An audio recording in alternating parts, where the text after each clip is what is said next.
भयो यो चाहिँ खर्सानी बारी बनाएको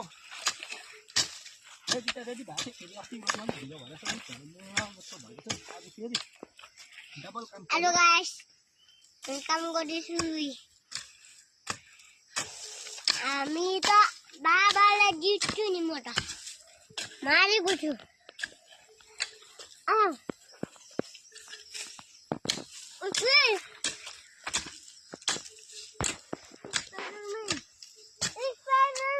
दुःख पछि सुख भनेर भन्थे सुख आउँछ कि आउँदैन साथीभाइ हो गाई बाख्रा पालेको मात्रै नहुने रहेछ खर्सानी पनि रोप्नु पर्ने रहेछ साथीभाइ हो खर्सानी बिनाको सब्जी फेरि गुलियो हुने रहेछ यही कारणले लाग्यो पो बारीतिर